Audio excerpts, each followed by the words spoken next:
Step outside of your safe area and make a statement without saying much with FCK Clout Lifestyle Apparel. Embrace the colorful chaos and stay emotionally regulated in their graphic tees, hoodies, snapbacks, accessories, and more. Go to fckclout.com today and check out current season and past season merchandise for men and women. Get it while you can. That's fckclout.com. Check them out today. fckclout.com.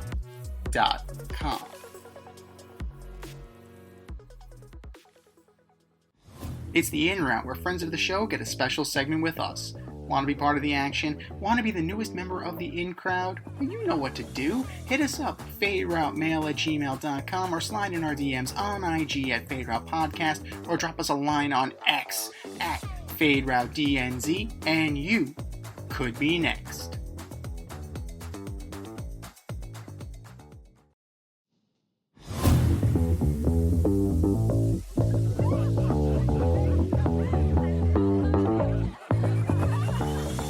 Joining us on the In Route this evening is owner of FCK Clout Lifestyle Apparel, Argentina and Mets superfan, Gil Godoy. What's up, brother? You were in DR. It's nice to know you're alive. Yes, I had to wash away my sins the last 2 days. But there's a lot of water used for that. Oh, man. Nice to know you made it back, man. It was touch and go. It was touch and go with the Wi-Fi.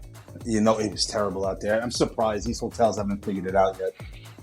You know how disappointing it is, because a lot of tourists now from the States or the Americas and Europe go there, that they don't use cash so much. So they use the pen, when you tap your card. Yeah. So they have to actually move the device to a window to get. I'm like, really? We're doing this in 2024? Oh God! So fiber optic is out of the question completely. Fiber in general. Alcohol and bad decisions. There exactly. You go. In a pool, as close as possible. Good times. Yes, good times. So speaking of good times, you were in the crowd at MetLife Stadium for Argentina's 1-0 victory over Chile in the group stage of Copa America. The attendance was 81,106, one of the largest, if not the largest, crowds for Copa America. So what was the atmosphere like, and how did it compare to your World Cup experience in Qatar? Well, I think the fan base around Messi is still huge. It's still strong. And I don't think people realize it, regardless of the debate with Ronaldo, Messi. This is a farewell tour for the both of them. So everybody's trying to get the access to see a game of him and witness history regardless, but also try to do it at a lower cost. You know, I spent a lot of money going to the World Cup. That's different than most people. Although these prices were pretty expensive for the tickets. I think the overall experience was still there because you got a lot of South Americans to go witness him in the tri-state area. And I hope this is a wake-up call for American soccer in a lot of ways. First of all, traffic was terrible. So we missed most of the first half. Oh, shit, really? Yes. And security was terrible. They were giving me a hard time for a GoPro 10 because they didn't want it in the stadium. But I'm like, I have an iPhone that does the same exact thing. Like, what difference does it make at this point? Like, it's 2024. Why are you heckling someone for a pocket device when I have a cell phone with me? So it was terrible. And, just getting there was bad. Security was bad. Bathrooms, drinks was bad. Like, when I went to Qatar, we had 89,000 people in that Lusail Stadium for the Mexico game, and getting a drink took me 3 minutes. Going to the bathroom took me 2 minutes. They were just built for it. And they did that in 4 years. This stadium has been around for 20 years. They're nowhere ready for it. Nowhere ready for it. And everybody go to FCK Clout, go to their YouTube page, and you can see Gil's vlog from when he went to Qatar. It is night and day by comparison. Oh yeah. But dude, I'm not surprised though, because over the summer last year we went to when the Premier League was doing their American tour. Trying to get out of that stadium was a cluster. It was absolutely insane. MetLife Stadium is just not built for this. Honestly, at this point, the one takeaway from Qatar was, if you get these people to that stadium late, where they already overpaid, and it's going to take them forever to go home, you might as well get Laker out of the equation because they're going to be so irate, they're going to damage the place. Because the parking lot, consider the parking lot charging about $150 now for a Giants game. They should just get rid of parking in general because most people couldn't even get out for hours. And then you had American Dream next to you that hoarded up the rest of the parking. You should just get buses parking and tailgating. That's all you should have there. Have food trucks there, like make it a cultural experience. Yeah. That's how you make the money back. But I don't see America ready for it. I just think they're like, oh, we have stadiums, we're good. Their infrastructure, believe it or not, is terrible. Believe it or not, it's not ready for it. No, I believe it. I completely believe it. And you know what? Like Messi is going to come with Inter Miami in September to the Bronx, and they're going to be at NYCFC. Like, how the hell is the 4 train? How's the South Bronx going to support that level of crush? Like, that's going to be like the Yankees, like times 10. Yeah. I mean, you got to understand that, like, in Miami now alone, it's predominantly like Spanish communities, like Cubans in particular, but it's almost flipped overnight when Messi came. There's a huge traffic flow of Argentinians and South Americans now, just for that reason. I mean, even AFA is considering opening up a complex there to start growing American-born Argentinians. So it's like they're getting the picture. Americans are not. No, I believe it. I definitely believe it. So Argentina did advance. They got through Chile, they got through Ecuador, and now they're drawing Canada in the semis. But they narrowly escaped Ecuador on PKs. So this is the deepest Canada has ever advanced in Copa America. So what is Argentina's game plan? What are they going to have to do to take down our neighbors to the north? And who is the one player not named Messi that's going to step up? Well, here's the thing. I'm going to call upset right now. No. I'm calling upset for one reason. The first game against Canada, I said it even to my aunt, who's hardcore Argentinian. I said the Canadians are what America wants to be. They're taller, young, and they're fast. The thing they cannot do is finish. They're not ready to finish yet. Yeah. And you saw in that first half, in the first game, they could have scored 4 or 5 attempts. And I think Argentina got away with a draw in that first half. Now, I understand the methods of the game right now for Argentina. Scaloni's thought process in this is if we get to the finals, great for morale, great for the country, great for the team. But logistically, what he's trying to do is get the younger players on the field with less of Messi on the field. Yeah. So these last couple of games, especially with Ecuador, what you just saw was not a poor performance from Messi, but what you saw was his purpose on the field to draw defenders so other guys get open. Other guys' job is to score now. It's no longer Messi's job. Messi's a distraction on the field. They're just trying to put the younger guys in to feel the pressure of high-intensity games. This is one of the perfect tournaments 2 years out of the World Cup. So they're not feeling the pressure of winning. Granted, if they don't win, it's a disappointment. The fans will feel it. But if they're going to lose, I think this will be the game they lose because Canada just came out of a tough game. And you know what? They proved themselves. They have some guts. And this is the type of team that USA strives to be. And they're not there yet. So I think Canada could pull off the biggest upset in Copa America. I'm calling it. It's good. Either they win 3-1 or Argentina pulls off another lackluster performance for the fans' eyes. But I still think they're just doing this to warm up their young players. You figure, like, CONCACAF has got to be, like, doing fucking cartwheels if Canada makes it to the finals of Copa America. Yeah, you know, and that's the thing. Like, I wouldn't knock Canada if they do beat us because still, I think Argentina's bench should be sufficient enough to win this game. But last game, Canada's only gotten better. And they've gotten stronger and they've gotten more confident. And that's what's important. They know that last game, they could have scored more. They know that. And they know they didn't have Argentina really taking them seriously. That's great. So in the first half, you got to come out swinging. Because if you notice, Argentina's played steadier and better this tournament in the second half. They've adjusted smart. Even in Chile, they scored in the second half. You know, they've adjusted. And ideally, it's when Di Maria's on the field. Yeah. Not when Messi's on the field. It's when Di Maria's on the field. And people forget that. So when he's on the field, they're able to open up the field a lot more. They do a lot of cross from midfield across the field. It's like throwing across your shoulder. You see a lot of those cross play action to Di Maria. So until he's on the field, Canada really has nothing to worry about. Unless they really found Messi. Then it's a whole different ballgame. But Messi's not there to score. He's just there to be a distraction. Because he might not even make it to the next World Cup. I mean, yeah, 2 years older. Like, he's already been hampered with a leg injury. Like, you know, and that PK, like, he tried to do that, you know, just there was no power behind it. It was just all finesse, and he just doinked it off the crossbar. You know, he's having fun because you got to remember now he doesn't have the pressure of saying, "Will he win a World Cup anymore?" He's literally just having fun, and people will be like, "Oh, he's not the same." No, he doesn't have a leg injury. He's always had bruises, yes, but the reason they say, "Oh, it's a leg injury," is so the fans who bought tickets to that game already don't get surprised when he doesn't play or doesn't start, because that's what you're paying to see. Right. So if the team says in advance, "Oh yeah, it's a leg injury," you know, time management in the NBA, it's kind of just saying like, "Listen, we're just going to sit him. We don't really need him for this game. Right? We're not going to put him out there for no reason. Unless we're in the finals, it's not that serious for us. Like if we win it, great. We won it 2 years ago, 4 years ago, not a big deal. Whatever be the case, we're not going to go crazy and put this old man out there again. He's won everything. There's nothing else he needs to prove. The thing is, can Argentina learn to play without him? That's what we're trying to answer right now with his young guns."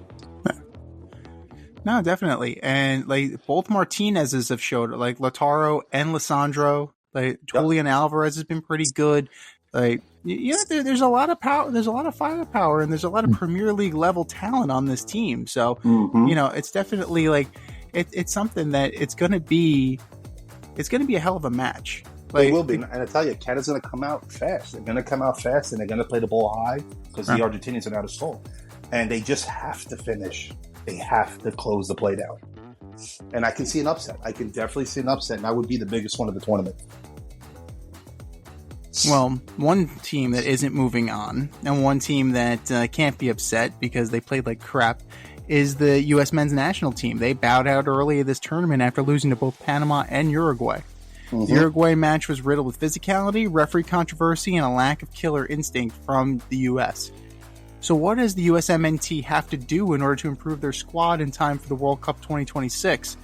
I mean, is it all just about firing Greg Berhalter?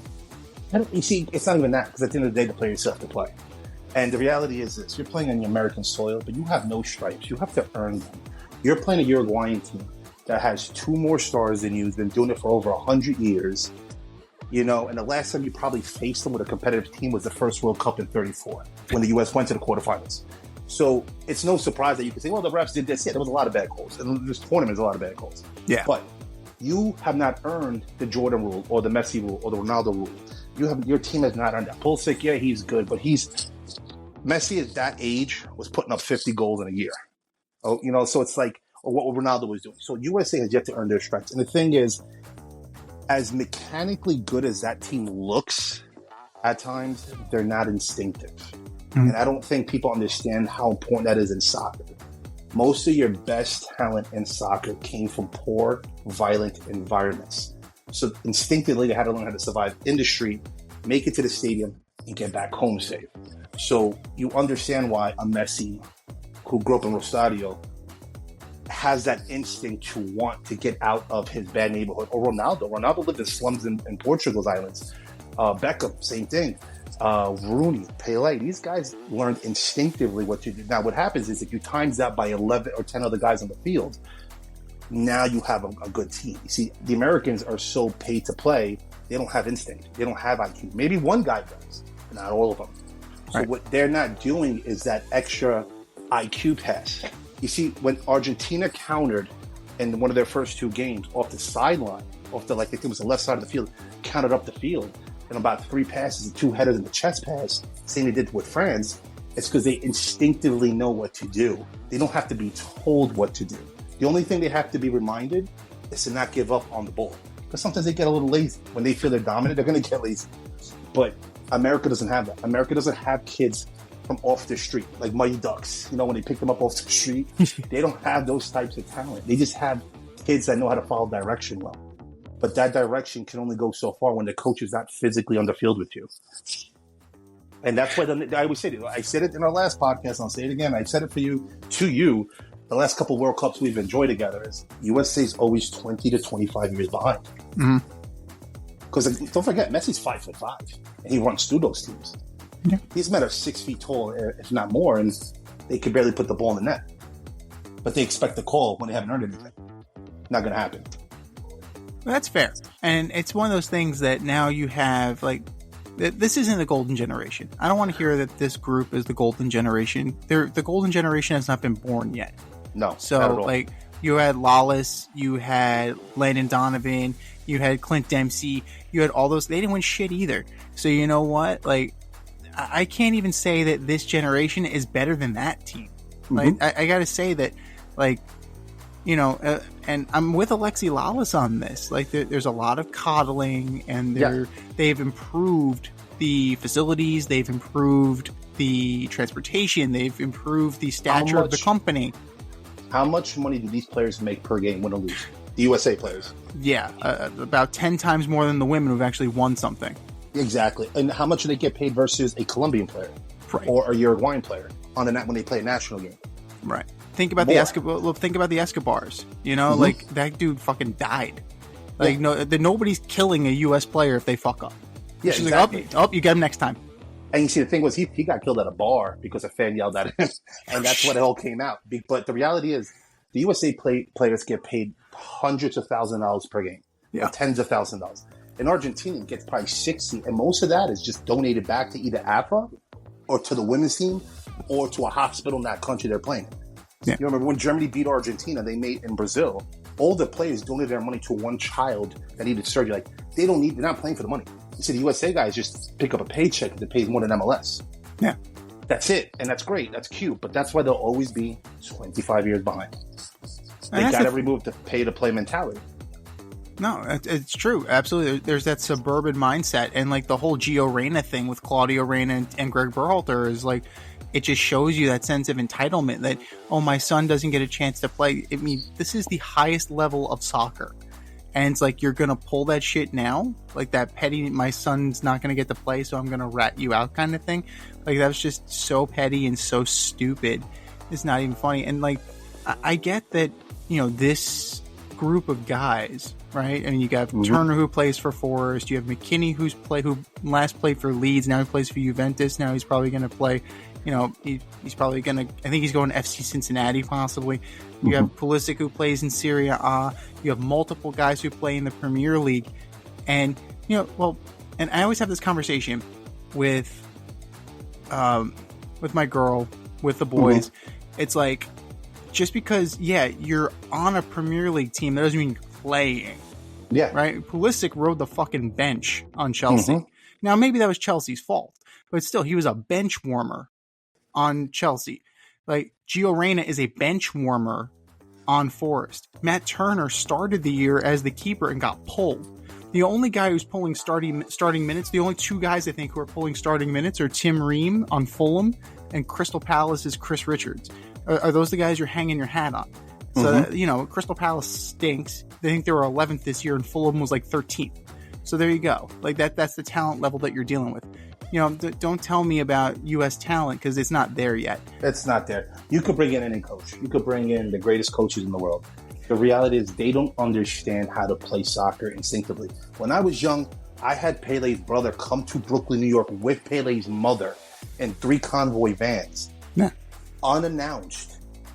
Now, keep in mind, I lived across the street from Notion housing projects. They came unannounced, and my father says, "Pack your bags, you're going to Brazil." I started crying like a kid, a child. My mom was like, "No."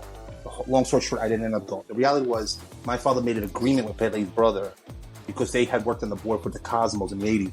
And I was going to go to Brazil for about 3 to 4 years to play soccer. That's what you do with American kids. You ship them out, and you let them learn. What happened to Ronaldo when he went to Europe? He cried every day calling his mother. Right. You know, but guess what? He became one of the greatest of all time. Because they have to learn how to sacrifice everything. These kids don't get it. Guess what? They lose. They go home to a nice $1 million home, you know, white collar family. That's great. Kudos to you. You've done it. But the reality is, you're never going to win it. You're never going to have a star on your shirt. Nowhere in hell. There's no depth. There's no future right now in U.S. soccer except the money that comes into it. It's the only reason it's around. Yeah, no, definitely. And you know what? It's something to be said about that. The U.S. women have had to fight from under, just like the Argentinians at different contexts. You know, not necessarily poverty, but they've had to fight from underneath in the context of, you know, women's rights. Yeah. So that's definitely. And here's the reality. Here's the reality for women's soccer. The other countries are catching up now. You know, they're not winning every game like 14-0, and it's not a manslaughter. See, that's why we talk less of women's soccer in America, because they're not as dominant as they used to be. Granted, they won one of the more recent tournaments and get it. But the reality is, most countries didn't give the women a serious chance But now those girls are playing alongside their national partners, and they're learning the IQ factor.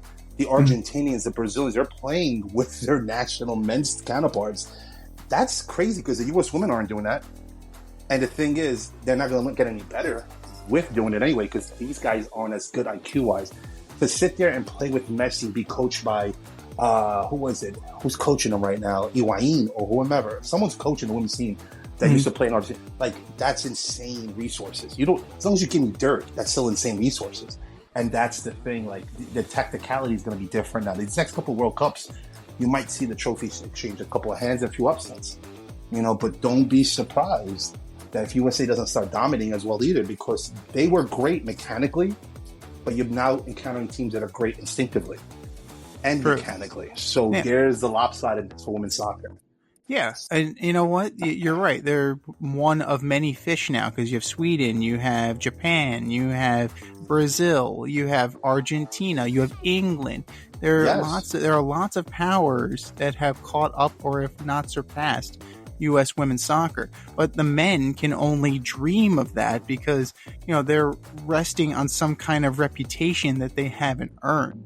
Yep, exactly. But, if they remove the paycheck, ask yourself how many of them would actually play for the team. It's a good question. It's a great question. Keep your endorsement deal, but take away the paycheck. Yeah. Well, a guy like Florian Balogun, right? He has dual citizenship. Like, would he have come to the States? Or, you know, is it just the fact that he would never get playing time for England? Like, is that the thing? Like, would he still have come over? I mean, look at Miami FC before Messi. What place were they in last season? Dead last. Dead fucking last. Yeah. Okay. This season with a 35 or 36-year-old Messi and a brand new older midfielder and a fullback in the back on the same team. What place are they in right now? Number one. Exactly. Why? Because they brought IQ to the team. Yeah. They brought IQ. Messi has 6 goals and 6 assists. Yeah. He's such a balanced person. He's trying to step away from the goal scoring and give them the opportunity. This is how you need to cut. When the guy misses the pass, he's yelling at him like, "You got to see that cut. That has to be instinctive. I should not tell you to go there. You should know to go there." That's how he is, and that's how they play.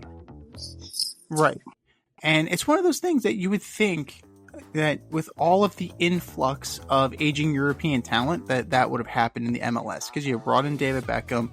Wayne Rooney played here. Zlatan played here. David Villa played here. Pirlo played here. And just in New York alone, you had Pirlo, Lampard, and David Villa.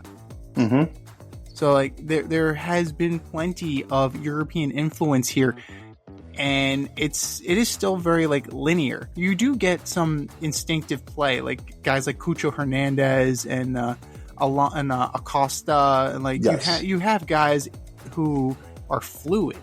But a lot of it, like the majority of the American players, are very much linear. Exactly. Yep. As quietly as it's kept, though, like there are other teams in this tournament besides Argentina and the United States. Exactly. I know you're high on Canada, but who's been your biggest surprise and who has been the biggest disappointment in your opinion for Copa America? And you know what? You know, throw in the Euros too if you've been following. Well, you know, who's been surprising to you and who's been disappointing? In the Euros, the best stat line is own goals. Because, I mean, there's so many of them there. So many own goals. It's fucking ridiculous, dude. Whoever that player is, he deserves the trophy because he's winning it. But I'll go back to the Copa first. My team to win it was going to be Uruguay. I feel like they had the better upfront scoring talent. I mean, you got Suarez, who barely comes off the bench, but those guys can produce. I think what's happening is as they get closer to the finals, they're starting to buckle because they've never gotten this far.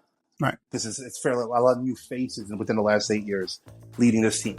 I still think they can pull it off, and they're still my favorite to win it. And of course, Argentina bias is my second option. Naturally. But I can definitely see, and I hate to say this, Colombia is surprising me right now. I know James, blah, blah, blah. They actually have a good team on their hands. The thing is, how can they deal with it emotionally? I always say they're like the Yankees minus the rings. They will celebrate every win except the one that matters because they never make it there. So they're like the Yankee fans. Their fans are like huge, and I get it, they're deep, but they have to win. And the thing is, will they win? So I could see Canada upsetting Argentina. If they don't, great. I'm even happier. But I'm not going to be surprised either. My surprise, though, is Colombia, because I didn't think they were going to make it this far, but they did. They did. So I was kind of sad that we beat Ecuador, because I was a little conflicted, because I've met the father and brother of Jeremy Sarmiento on that team at the airport in Qatar. No way. So I chat with the brother a lot on Instagram during their games. So I actually designed them a few shirts that I've yet to send out because I need an address. But his brother's really nice, and his father actually manages the account for him. So whenever I see Jerry Sarmiento on there, I'm always like kind of low key rooting for him. So I do wish him well in his future. He's still a young guy. He has about 2 more World Cups in him at best. So I think my favorite is still going to be Uruguay, Argentina second, but I wouldn't be surprised if Colombia and Canada make some upsets. I wouldn't be surprised, because they're just playing with a lot of emotion. The thing is, if it gets too much, they'll buckle, and that's what happens. Well, and also Uruguay plays a hell of a physical game. I don't know if that's gonna translate very well for Colombia. Now Colombia's been doing great. They're unbeaten. Their last 12 matches, something like that, some ridiculous number. So Suarez, Darwin Nunez, Valverde, they're gonna have their work cut out for them, man, and they're gonna have to rough it up if they're gonna want to get past Colombia, because that could have been a final in and of itself. The key for both Uruguay and Argentina is ball possession. They have to own ball possession, because what Colombia and what Canada are going to do is strike fast. They're going to try to do a fast break all the time. They know they're not going to win ball possession. I doubt those teams will actually want to ball possess. I think they're going to want to shoot at that goalie early and let them know we're here. So Canada did it in the first half against Argentina. They got the ball and they went straight at the net. Argentina was just like, hey, calm down, little guy, and just held the ball. They weren't trying to attack. They were okay with a tie for all they cared. Same thing with Uruguay. They play very the same way, but the only difference is Uruguay has better forwards right now because they're just taller and more athletic. Yeah. And they can play through the air a lot better. Where Argentina likes to keep the ball lower because, obviously, who's in your up front besides Di Maria that's actually tall to get that ball on a one touch, Right. So that's where they differ, but overall, those two teams love to ball possess. And they love the small passes to then counter quick with a cross-field pass like a Di Maria or Suarez if he was playing for Uruguay. So that's what they do. They kind of like play cat and mouse with you, and then they go for the strike. Where these two other teams, Colombia and Canada, need to just go at them, and they probably will. They're going to start off feisty, and they're going to start off very aggressive. So what do you envision though? Like strike fast. Okay, so maybe if you get one, do you see them automatically going into like a defensive shell, trying to hold on for dear life, or like what would your strategy be at this point? Because like if you're Canada, you can't match Argentina talent for talent. So what are you going to do? That first goal, they're going to be on the offensive. They're going to be on the defensive right off the bat on the next possession. Argentina's going to try to equalize right away. That's going to be a good question for Canada. If you do score first, what does happen? Well, we've never seen it, so what would happen? They could have done it in the first game. Right. They came close a few times, but they didn't know. So the thing is, when they started to take Canada seriously, especially in the second half, Argentina went on the offensive. And then that's when they started putting the ball into that. The only thing was that Canada game exploited USA's respect for the soccer field. That field was put in at least 48 hours before in patches. So when Messi or Di Maria had those breakaways, the seams between the grass were making the ball bounce. That's why they had almost no control of the ball to take those shots. Yeah. Those fields were in poor shape. So the field will make a huge difference too, because like I said, Argentina likes to keep the ball low. So if they need to dribble and the field's all shoddy, that's going to be a problem. Those passes won't be as smooth. Right. But that's the thing. That's going to be fun. You see, Colombia is ready for a dogfight. They don't care. They know they're going to most likely lose, so they're at least going to go out bleeding. They don't. That's how they're going to go down. They're going to take at least one with them. But Canada, we'll see if they score first. How do they react? That's going to be them to answer for us to see. Yeah, I mean, Uruguay was ready for that too when it was 0-0 against the U.S. and they were, Berhalter is telling the team that Bolivia just equalized. We're good. Uruguay was ready to kind of pack it in and just kind of rough it up. So, Uruguay is not, you're absolutely right that this is going to be a street fight. It's definitely going to be one of those days. It's going to be a rough day at the office for everybody in that match. It's going to be like it's going to be like Chael Sonnen and Forrest Griffin UFC fight. Oh, you're going to tell your friends, turn on, who's never watched soccer, put this game on. It's ugly. And like we said, the Copa is like a knife fight where the Europeans like a tea party. It's like, okay, let's go to this thing now. Well, they're so lax on every team that their own defenders are scoring because it's that boring. And I think with the Euro, what's happening is France might only win this now because they just have talent on their team. They're just lucky to have 2 squads in one. They're not going to win because they're actually dominating. They're going to probably win because they're going to be the last man standing. No team right now in Europe has an identity. When England used to be a threat, they had a Rooney, they had a Beckham. Who's your guy now? Kane? When you look at Germany, your best guys are starting to retire. They're starting to kick it in, hang up the boots.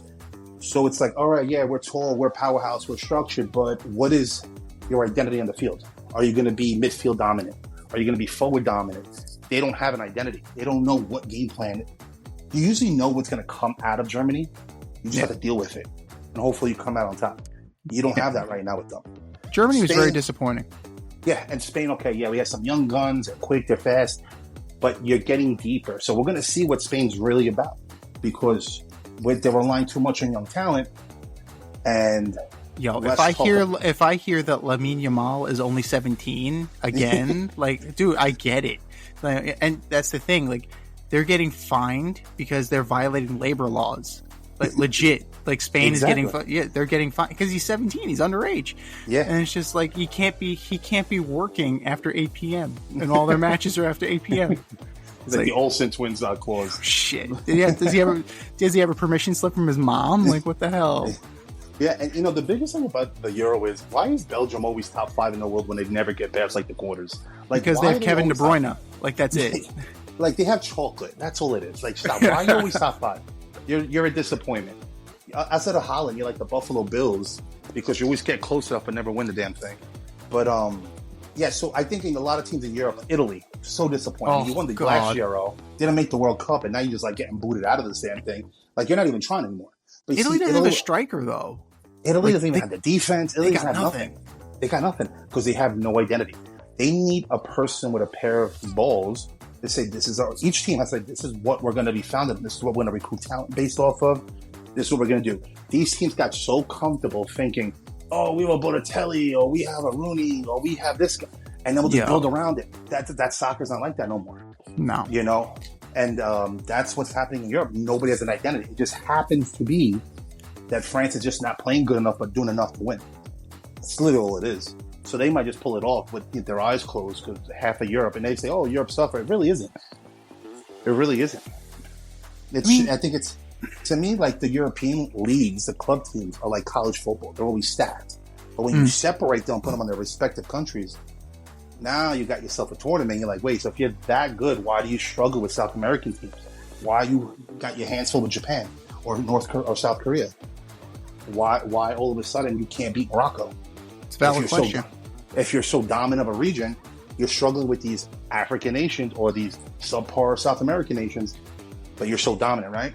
Right. I mean, you got guys like, just look at England, Netherlands, right? Like, you have Memphis Depay, you have Virgil van Dijk, you have studs on the Netherlands, and then you have 2 fucking full starting 11s in the Premier League for England. So, and England has been so disappointing and so mediocre, it's not even funny. And there's just no aggression. Like you were talking about, like, what's their style of football? It's just so bland. Like, I mean, Kane is their 9, but it's almost like Bellingham. Like, they want Jude to be the guy, but he's not. He's not. And at the same time, like, you have so much talent on that team. You've got Foden. You've got you can go down the list, man. Like, it's. But here's the thing: you listed them as individuals. Right. When we spoke about South American teams, we spoke about as teams. Right. That's the difference. All these guys are individual talents on club teams. They don't mesh well together because they all get uber salaries. They all come in for exotic cars, and they all dress to the 9 and hip hop and all this, and they try to be their own person on the field. They can't. When you're under the flag, it's different than under the club. Like I said, the club it's like a college program. You got the Peyton Mannings on one side, and you got the wide receiver that's like whomever it is. The reality is these guys aren't meshing in their country's banner. Where in South America, like, Scaloni's already planning life without Messi while he's there. Because even if he's not the coach for the next World Cup, he's saying at least this team doesn't care who's the coach as long as they know they can score and hold the other team from not scoring. That's what they're working on. Same thing as Uruguay. They're trying to figure out as a team. Yes, we want Suarez there in case we're, times is tough. We could throw him in the 80th minute. We know we can still put in points from 30 yards out. Yeah. Great. He's like the Dennis Rodman of the team. He'll disrupt something. Colombia, you can say how much you can say, but the thing is, they're playing well as a team. In Europe, they're individuals who just don't play well as a team. And that's why, outside of France, who came from the pressures of the finals, they have to win this one to redeem themselves. They literally do. Mm-hmm. You got beat by the team you said, was inferior to you a month before the tournament. Mbappe himself said it. South American teams are inferior to them, right? So they have no choice but to win this tournament. Plus, he's going into Real Madrid, most likely, right? It's done. It's a done deal. Yeah, exactly. So, with a the broken nose and everything. The Ninja Turtle is going to be in Real Madrid. So with that broken nose and everything, he has to go in there knowing he was a winner. Because when he went back to PSG, not only was he a loser, his teammate was the winner. So he has to go in there winning this thing. So that's why I think France is going to pull it out. I know there's hype around this young Spaniard, but again, no identity. You have no midfield. Most of Spain was run by the mid, and they don't have it. Italy was always anchored by the defense. They don't have it. England usually had a good forward or mid. They don't have it. They're just playing on hopes and dreams. Yeah. Yeah. Where's this Holland guy from what is he, Switzerland or whatever? Oh, he's Norwegian. Where's this guy at? Didn't even qualify. Exactly. Norway didn't even qualify. Everybody's like, Ballon d'Or, going to be the next generational talent. Yeah? Where's he now? Exactly. He's just a good straight line runner. He's just a good straight line runner. He's just he's like what's her name from the WNBA, Angel Reese. Gets his own rebound and then scores. So you're gonna have a double-double. Congrats. No, he is very flawed. Like, as much as I appreciate what Erling Haaland does, he is a bull in the china shop. You're absolutely right. Yeah. All he's gonna do is it's power. It's all power. There's no finesse. Randy Moss. It's like Randy Johnson, straight big unit. He's tall. He runs a straight line. Well, he runs as fast as Randy Moss, though. Like, dude's got speed, and like he's building up a head of steam. Like this crazy ass fucking, this Norwegian dude is coming at you, running. He looks like a Viking. You're like, I would give up the ball too. Like, and then, but what happens when you go on a national team? Nothing. Different story. Because all these, you see, and this is what's important. You got to put your individual pride in the back pocket and play for the flag. These guys are doing the reverse. They're playing for themselves under the flag. They're not playing for the flag. And that's their problem in Europe right now. And that's almost every team in Europe. That's why I'm hoping to God a great team comes out of Africa. Aside from Morocco, I'm hoping to God there's a team that by the time the World Cup comes around starts whooping some butt, because I want to be around when an African team wins the World Cup. I would love it to be Egypt just because I love Mo Salah. I really like him as a player. Yeah, I wouldn't even disagree with that. But, I think FIFA does so much to make sure an African team doesn't get close outside the Morocco thing that happened. But yeah, it's just like Europe has been so catered to. I mean, the headquarters in France are crying out loud. Like, their budgets in these Premier Leagues are so high. These guys are getting paid so much. And here's the thing that people forget. Your coach gets paid like $3 million a season if you're lucky.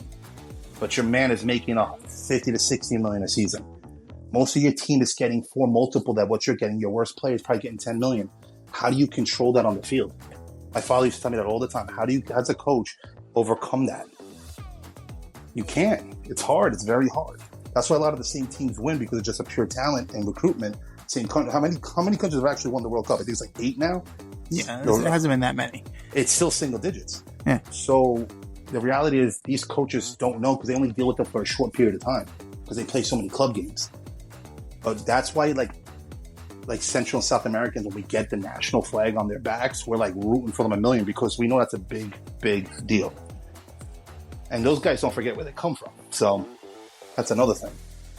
Yeah, I mean that's a big deal. Like next month, actually in a couple of weeks, we're going to be talking about the Olympics, and the theory, the idea that you're bringing up about a collection of athletes, a collection of talent versus a team. Like, we're going to be looking at that for U.S. men's basketball. Like, dude, like, we're looking at the roster. Like, there's so many guys who are 34 and over. Like, and then you have guys like Anthony Edwards. Like, who are you running this team through? You're running through 39-year-old LeBron? You're going to run through 36-year-old Steph? Yeah, and then you have Anthony Edwards saying, "I'm the man on this team. They're gonna have to run it through me." So he's already running his mouth. So, right. I mean, I think everybody's money's on France right now for the upset, which I don't see. I can't disagree with it. It's a valid opinion to have. Is saying France has a stacked team, and but then again, you got to watch out for like countries like Spain and Argentina. You know, I mean, these teams, when they wear their flag, they don't do it for the money. They do it for the flag. You know, and don't forget, you know what's a big difference with like European soccer and South American soccer, or the talent that goes. Mm-hmm. You got to remember this. Most fans don't realize this. South Americans sacrifice their livelihoods in their hometowns or their countries to go play in Europe. So they make the best of that moment. Europeans don't go across the world to play. They stay right where they live. So again, now you're seeing this talent that flies 7,000 miles for months at a time, not seeing their family. And yes, they might live a lavish lifestyle, but it's not the same from where you grew up. And the reality is they gave up a lot more to play, so they're going to make the best of that decision. And that's what we're seeing right now. A lot of these Europeans like, oh, whatever. I'm 20 minutes from my house. I'll go home. You know, call it a day. And they also don't have the pressure of what comes with that wealth. You know, you don't have an orchestrated kidnapping attempt. You know, like with Douglas Luiz's family, I think? Yeah, they tried to... Well, even Messi had it in Argentina. Yeah. They were like, oh, the mafia, so there was some mafia gang out there, some cartels like, oh, he got and Rosario saying, oh, we're going to take over his grandma's house. And the government took care of that very quickly. But it's like, yeah, I mean, this is insane. These guys travel and spend most of their lives overseas versus the guys that are overseas just sitting put. Right. It's a big difference to play. And they give up so much more. Like the only reason Messi took Miami outside of the investment was he wants to be able to go trick-or-treating with his kids. He's already done it all. Yeah. You know? And he still has his team in first place. So what else does he have? My man's went and got a public sub. It was the first thing he did. You know? Yeah. It's like, what is this? I've been missing out my entire life. And now he plays with his friends, where guys like LeBron did it early on. And now they're just ruining franchises playing on the Lakers. Yeah. So it's like, he's doing this at the end of his career. He's like, all right, I'll have to play by myself for no big deal. Oh, now you're available? Come on, play. Come on, let's go retire to something. The other thing is that Messi's kids are young, so he can't really do what LeBron's trying to do with Bronny. Cristiano Ronaldo's kid, how old is Cristiano Jr.? Well, like it's funny because they were born exactly the same amount of years and days apart as Messi and Ronaldo. So let's say Ronaldo and Messi 2 years and 2 days apart. Their kids are exactly the same gap.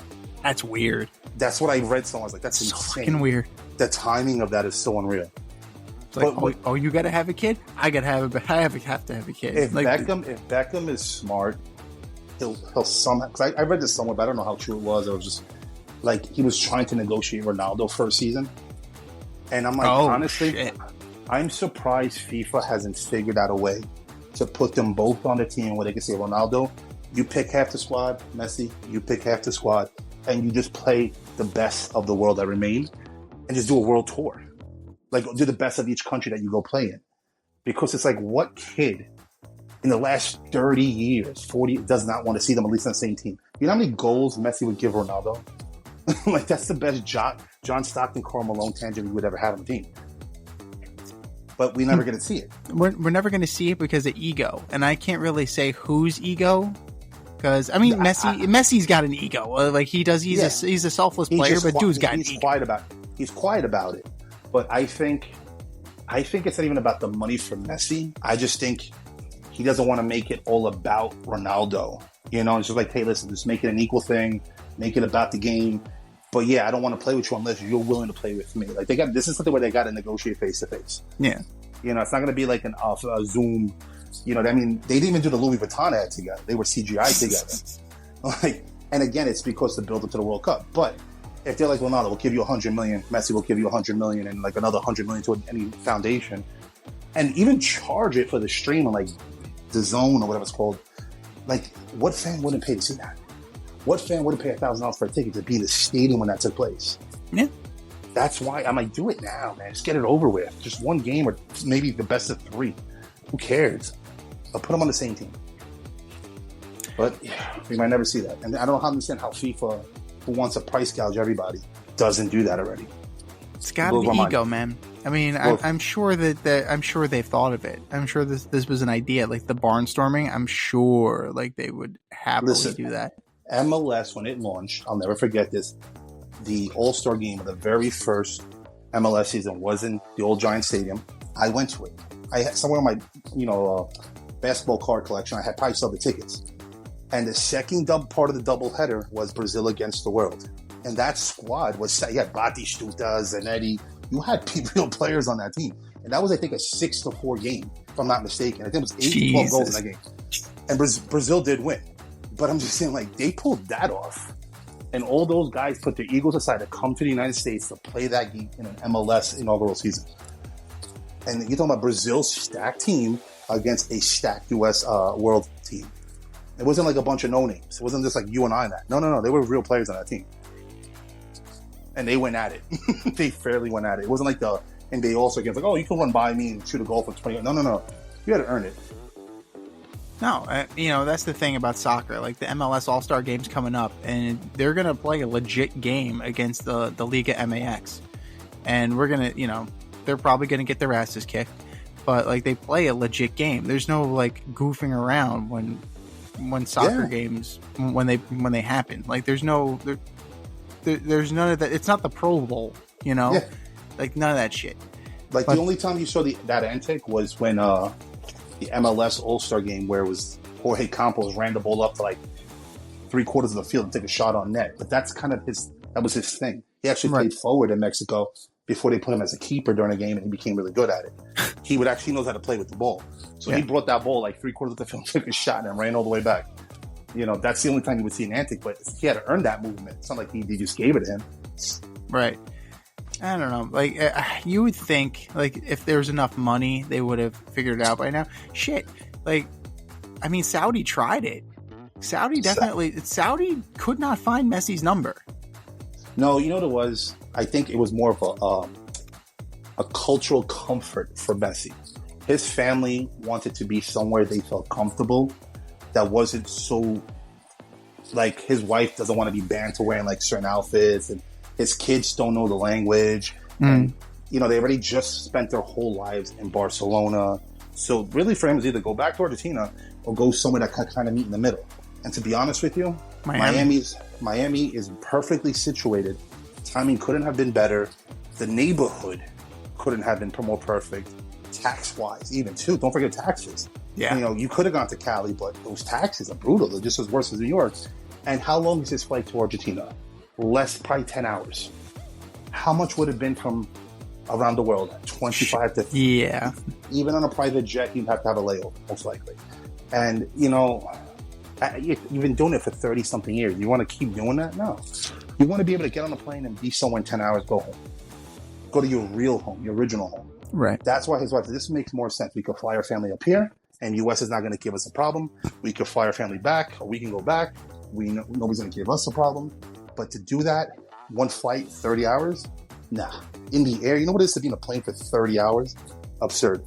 Nah, dude, I did a car ride from friggin' Myrtle Beach, South Carolina, and I couldn't walk getting out of the car. So no, I can't do even if it's a private jet, you can move around. You still got to deal with that. You still got to make sure the blood is flowing, man.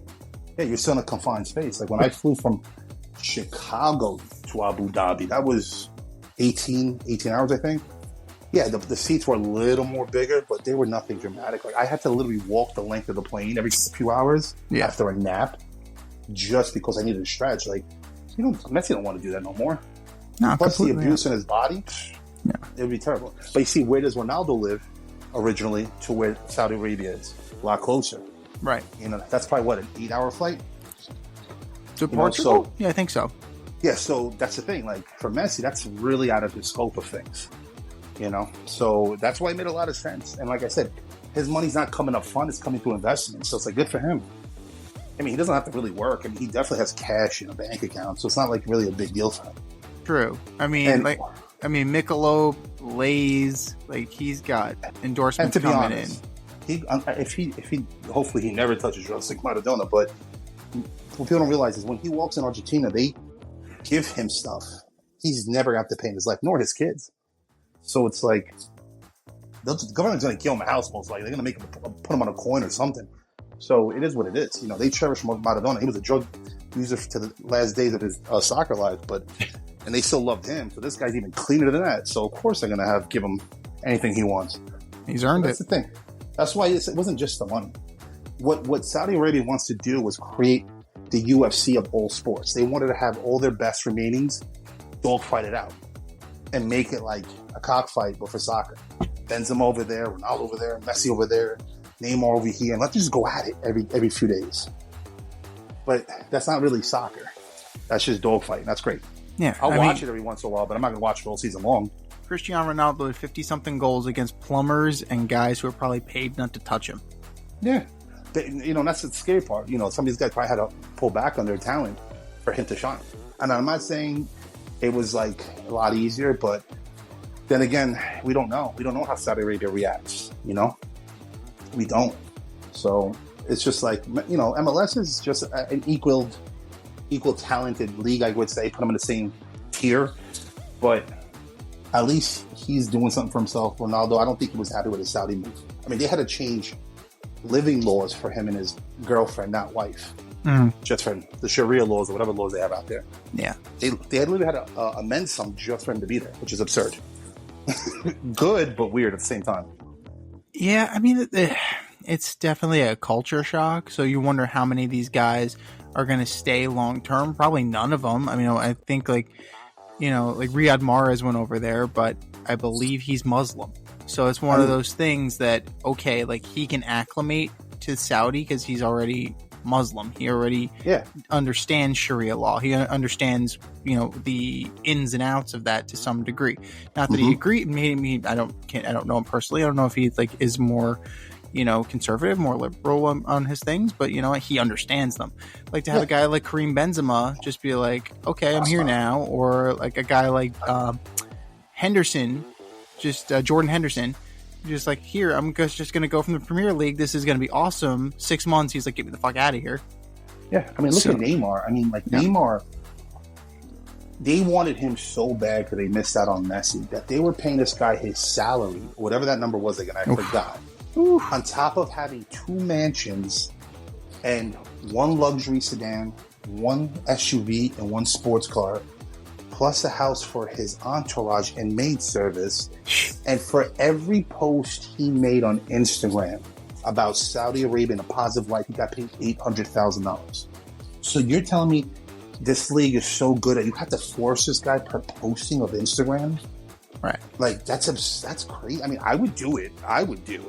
But, and he obviously... We all would. Yeah, but that's how desperate they were to be relevant. Where Beckham, on the other hand, was like, yo, listen, we'll give you shares in Apple, the streaming of the MLS, your documentary, and we'll pay you like whatever, 10, 20 million up front. You'll be the highest player going forward. But whatever endorsement deals with you. Okay, great. And you could probably own a team, own half the team or a new team on your own later on when you retire. Great. Like, that was, it's just weird. That money's great and also would take it, but will you be happy? Like, will you really enjoy it? And I don't see Ronaldo finishing his life over there. He can't. No way. There's no way. No, absolutely not. Like that league is eventually going to collapse on itself. The money, just you can't sustain that kind of money. Yeah. Like, I'm sorry, all the oil in the world can't sustain that kind of money. Eventually it's going to burst. Yeah, they were just, like I said, they were just doing that to like make like celebrity boxing. That's what they were trying to do, celebrity soccer. Because these guys are so rich out there. Yeah. I mean, there's sultans that own 2 or 3 of those teams. So he was just buying players for each of his teams. Like, okay, great, you have no money, so like spend that somewhere else. I mean, these guys were smart. They would open up teams in the U.S. market or help invest in like Boca Juniors in South America and then go to Uruguay and one of their but no, they just want to start their own little cockfight tournament out there. Great, knock yourself out with it. But it's a joke. Nobody was talking about that league until Ronaldo signed. No, completely. Nobody will be talking about it when he leaves. You're right. And it's one of those things that Saudi has been dipping their toes in sports. Like, it started with Live Golf. Like, they went and they bought the best players. Like, they bought Ronaldo. They bought Benzema. The PGA. They bought the PGA. They essentially bought the best of the PGA, yeah, and so now they forced a merger. They're going to force a merger, and then at some point they were trying to get a Saudi baseball league off of the ground. You had guys like Robbie Cano, like Didi Gregorius, like a bunch of retired has-beens or guys that were barely hanging on. Like, all right, we have 4 teams. Let's try and make this happen. And they're throwing money at the problem, and throwing money at the problem doesn't necessarily translate to success. And for a region of the world that's very conservative thinking and limits certain things, activities, and then you're trying to force your culture into liking these things on a different levels overnight is pretty crazy, and that's why it's not going to work. And most of their where the people reside are just mainly in Riyadh. Like their towns, it's like Australia, where it's like 2 major cities on this massive piece of land. The rest of it is just, and then it's not habitable. That's how Saudi Arabia is. It's mostly desert. So you only have like 3 major cities. So there's not a lot going on compared to its population. So then you're just forcing this talent in there. So you think people are just going to fly over there and watch the game. No. The everyday fan is not just going to go fly over there. Right. Like if it was in Abu Dhabi, like it's a different story. If it was in like Dubai, like it's a different story.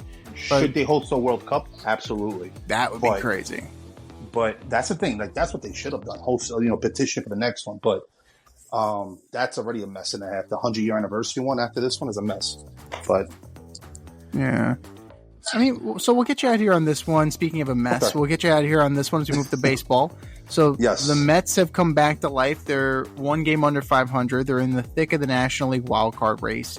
Yeah. The bats are alive, sort of. The starters have been decent. The bullpen is just leaking. Diaz is back, but he got into 1 game. Drew Smith needs Tommy John surgery. Ottavino stinks. Jake Diekman shouldn't be on this team. Like, it's a fucking mess. It's an absolute fucking mess in the bullpen. But need I remind you that both World Series teams last year were wild card teams.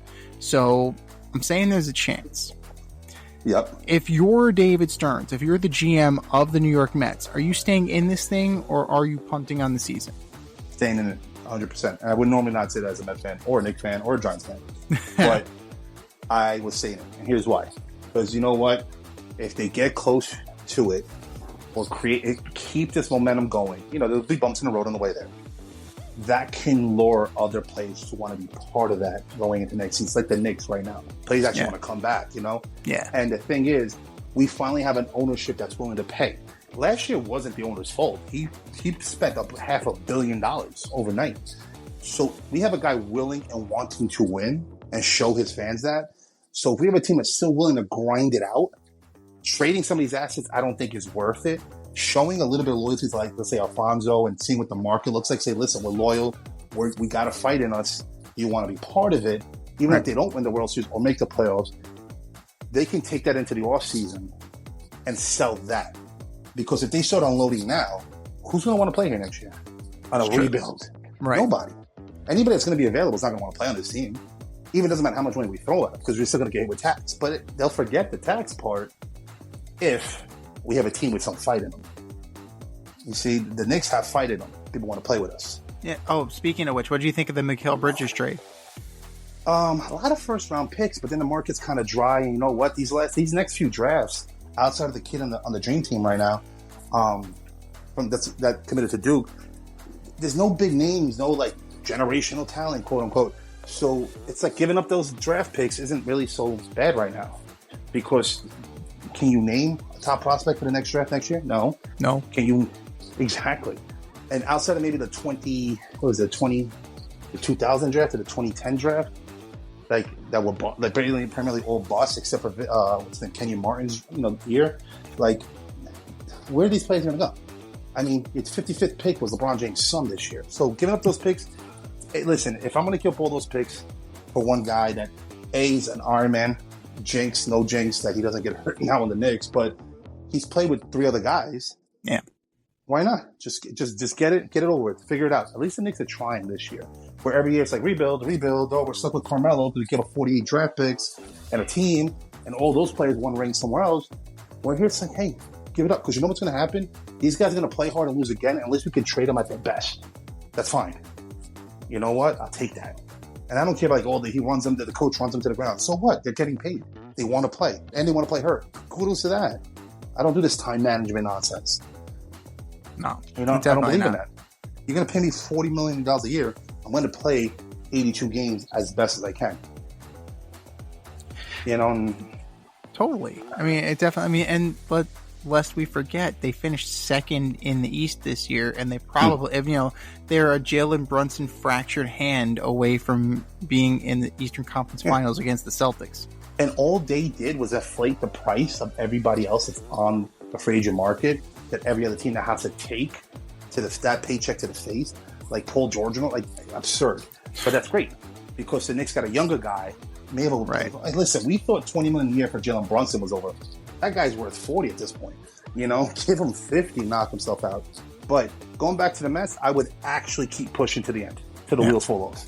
Because like I said, you're either going to have a lot of good momentum going through the offseason to build on, and some talent you could let go of in a trade, or you're going to show them again that there's always next year mentality. The same old Mets. But a crazy rumor, I don't know if you heard this, is that the Rangers are actually looking to dump players. So the immediate connection was that the Mets would be interested in reacquiring David Robertson and Max Scherzer for the stretch run. Like, as a Met fan, would you want any part of Max Scherzer the way he left last year? Well, here's the thing. There was something up with that deal to begin with. To give him that contract, for him to get up and leave so fast, it didn't make sense to me. I'm like, wait, something was done with this deal. It's almost like the Mets knew that if they probably told him in advance, hey, listen, if we don't do so good, we'll just move you to a contender, just come back if we start doing bad. Like, it's almost like there was a backdoor conversation. Because think of the contract the Mets gave him and then basically just sent him on his way. Yeah. It's possibly just getting him back another year later. And getting a top prospect for him. Yeah, that's what I'm saying. Like, I almost feel like that was premeditated, like the Mets knew something, or like they just were like they just gambled big and said, listen, we'll pay you well. Just if you don't like it here, we'll try to move you to a team you like, but if they start sucking, come back. It's kind of like one of those things that's like, I wouldn't be upset at Scherzer because I would have probably done the same thing he did. Pick up my bag, get a nice paycheck. Wasn't working out. The team that just picked me up is willing to give me to a team that I'm willing to go to. Yeah. That's usually not the case in many sports teams. And now they're probably even open to me coming back to help them again. I mean, didn't the Yankees do that with the Chicago Cubs with what's his name? The relief pitcher? Chapman. Like they let him on his way and they took him right back. Right? So fucking morons. Outside of the DeGrom, outside of DeGrom, who I always believe, like, I'm not mad that he wanted to leave. I'm not mad that he left. I think his family just didn't like the city life. They're just not city people. But he gave us everything he had. He won a few Cy Youngs, and now he's injured over there. Go. Have fun with that. But my thing is this. Is that, you know what? For 6 months, you don't have to be city people. Like, he's a big boy. He can come on off days. He can come on breaks. Like, you don't have to be, you don't have to be with your family. You just go play. Like, you can do that. And it's like Jacob Trouba with the Rangers. Like, he's holding up a trade. According to reports, he's holding up a trade because of his wife's medical residency. Yeah. And the fact that he doesn't want to uproot his family. I understand that. But at the same time, it's a business, dude. Like, you see, the thing is, these teams now have to get softer with these players. Listen, we traded Patrick Ewing after one injury. You know what I'm saying? Like, for Vin Baker, who now works a manager at the Starbucks in Seattle. Enjoy Seattle, buddy. The Bulls almost lost Jordan.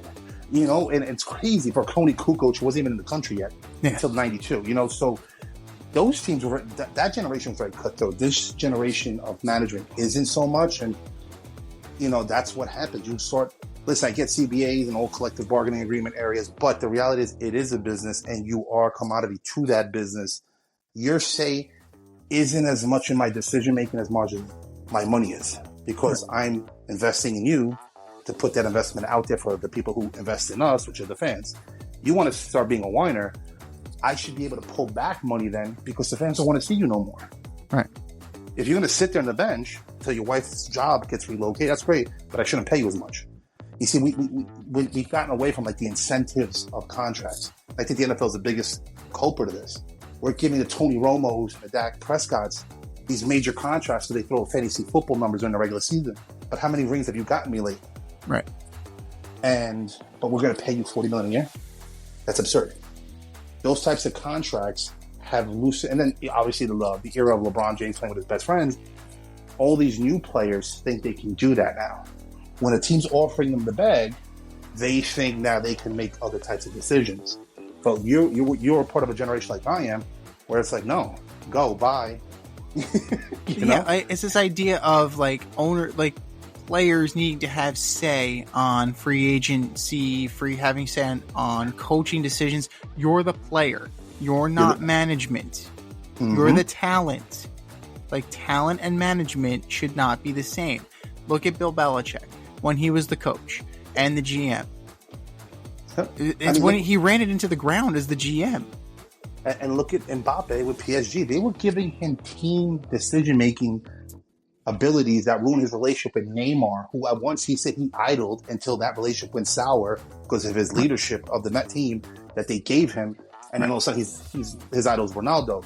But you see, like, Real Madrid might shoot themselves in the foot with this deal. You know, a lot of players globally are doing this where they want say without being the GMs. And what's the whole point of a GM and a coach?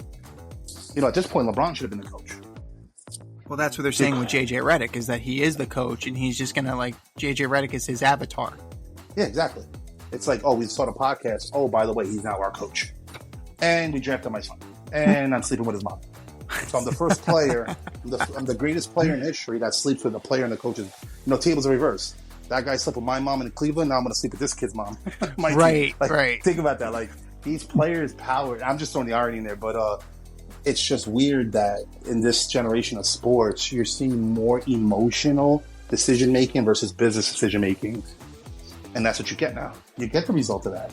You get a DeGrom that wants to leave a team like that. You're not. How many times? I don't know how many more years are going to be left in sports where you're not going to get a 1990s Yankees team where it was all farm system.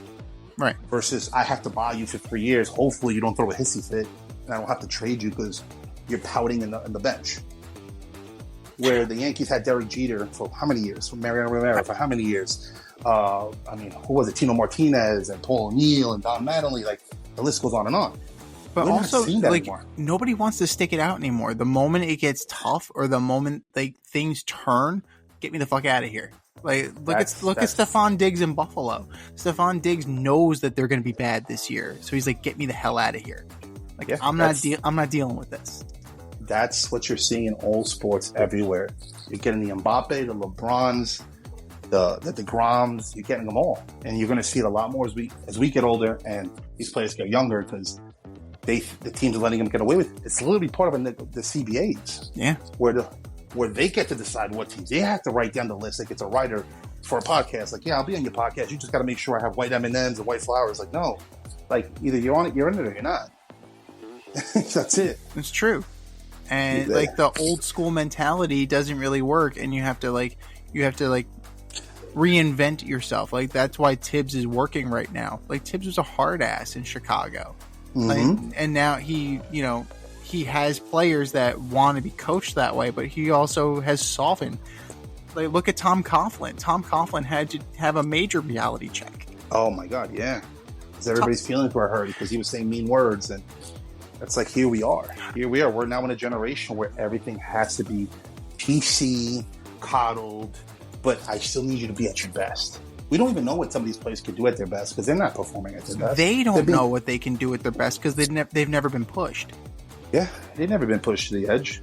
I mean, we grew up in a generation where Larry Bird got held back by Charles Barkley and he got punched in the face by Dr. J, and all they was throwing out was like a personal foul, and he still took the jump shots. Yeah. Kobe Bryant tore his ACL, walked across the court, took 2 foul shots, then walked himself off, where LeBron got carried off for a leg cramp.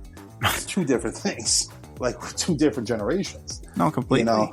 And it's like, that's where we are. And that's what you're going to see a lot of. When they get the bag, they think they make all the decisions until the bag stops coming.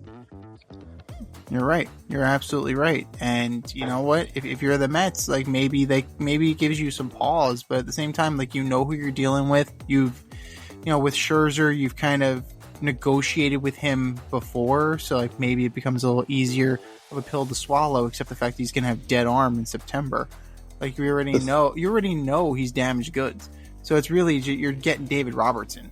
But you're still paying for his contract anyway. I mean, you're already paying for it when he was in Alex, Texas. Right. Like they were paying about 50% of it still. So it's not like it's too much. It's not a dent to the wallet of our owner. And it's a really fucked up world that you're living in sports world right now. The Mets are rooting for Justin Verlander to stay on the IL so they don't have to pay him next year.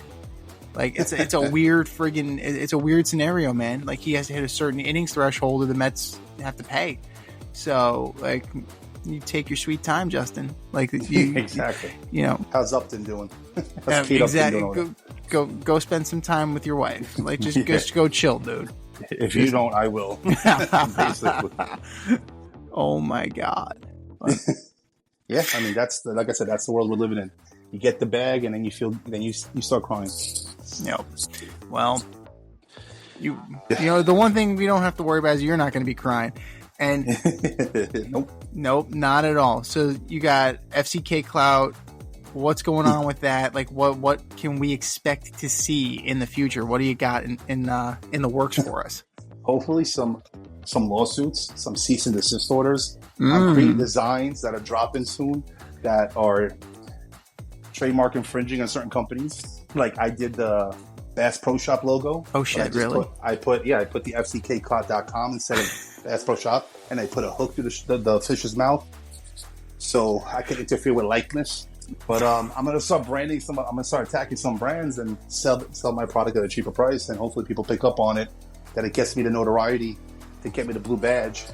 But eventually I'll get some cease and desist orders. But that's fine. I'll take it. I mean, I know you were doing some Portnoy inspired stuff. Like, did he come after you, or did what happened with the Portnoy stuff? No, you see, that was just bad timing. So what happened was that was for his Pizza Fest last September. Yeah, I was gonna drop them off and do a whole thing, but then I ended up at a doctor's appointment for my shoulders, and I couldn't go. So I was like, oh. Plus it was raining, so I was like, I'm not even forcing myself to Coney Island for that. No, going to Coney Island on the sunny days is just as bad as going on a rainy day. So I didn't end up going. So that design just sits around. But again, I'm just trying to connect with anybody and everybody. I just did a logo for this gentleman in Miami who sells and rents exotic cars. It's called Just Paid Exotics. Nice. So I mean, if anybody's listening, go on his Instagram. His name is Brandon Connolly, if I'm not mistaken. I did the podcast with Getting Our Lives Together with these two lovely ladies who reached out, and I sent them merch. I was actually their first sponsor for one of their podcasts. Nice. We're starting season 2 as well. Eventually, hopefully I'll do merch for you. Absolutely. We definitely need to sit down and talk some merch. Yeah, because I mean, the designs are easy for me to put together. I can get them on shirts and get them in your hands within 10 business days. So, and then we go from there. But honestly, I'm just trying to go anywhere. So when I go to like DR and stuff, I'm bringing hats, like business cards. I bring what's called party hats. Nice. And it'll have the website on the back side of it. So I throw them out, and people, going to wear them when they're drunk. They're going to wake up and say, where'd this hat come from? They see the website and like, oh, that's where it came from. So I have towels that have my brand on it, like that I just bring to the beaches for myself, and I accidentally leave them around. Like I'm always branded. Always branded. It's a good strategy, man. It's that, you're always keeping your name on other people's lips. So that's the way to do it, man. And I'm doing this while keeping our clothes on, is what I always say. Yes. There you go. Like that's extra. Like you want that, you're going to have to pay a little bit more. Exactly. But yes, sir. That's really what I got going with the brand. Hopefully we'll be verified by this time next year. Sounds like a plan, man. And definitely, you know what? If Portnoy's doing Pizza Fest this year down in Coney Island, just let me know and I'll come down. I'm always down for some pizza. Let's find out about tickets for the Miami game in New York City if Messi's going to play. Yeah. I go check that game out. That'll be fun content. We have to do another Met game. Like, we got a lot of things that we need to be doing. That was an eventful day. Oh, that was a very eventful day. Always. Yes. Always. But it's always a good time when Gil Godoy of FCK Clout comes on the in route. Yes. And if you want to be on the in route, hit us up, faderoutemail@gmail.com, slide in our DMs on IG at Faderoute Podcast, or drop us a line on X at FadeRouteDNZ, and make sure that you also follow at FCK Clout on YouTube, on Instagram. What else you got? every social media, Thread, Snapchat, fck.clout, same handle for all of them. You name the social media, I'm on it. There you go. So, Gil Godoy, thank you for coming on, brother. And always a pleasure. We will see you again soon. Sounds good.